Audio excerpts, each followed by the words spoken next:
y a des vérités qu'on enterre si profondément qu'on finit par croire qu'elles n'existent plus.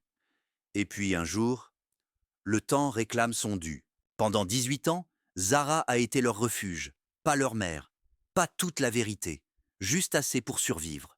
Et quand quelqu'un décide de partir, ce n'est jamais seulement un voyage, c'est souvent une fuite ou un aveu.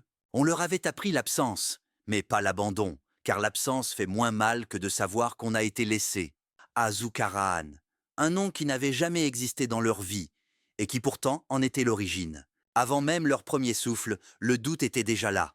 Un doute trop lourd pour être partagé. Un doute qu'Asu n'a jamais eu le courage d'assumer. Et elles étaient jumelles, même visage, même sang, mais pas la même origine. Et parfois, c'est ce détail qui brise tout.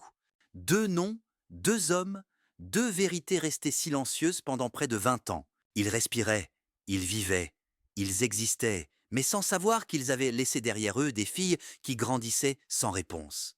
Seima allait devenir mère, avant même d'avoir été fille, avant de savoir d'où elle venait, avant de comprendre ce qu'on lui avait pris. Et Aria, elle, n'acceptait pas le vide. Certaines personnes survivent avec des mensonges, d'autres ont besoin de la vérité pour ne pas se perdre. Mais il existe des vérités plus destructrices que le mensonge. Zara le savait, et c'est pour ça qu'elle n'a pas tout dit. Et cette nuit-là, deux jeunes femmes ont compris qu'elles avaient été aimées, mais jamais choisies, et que le silence n'était pas une protection, c'était une condamnation.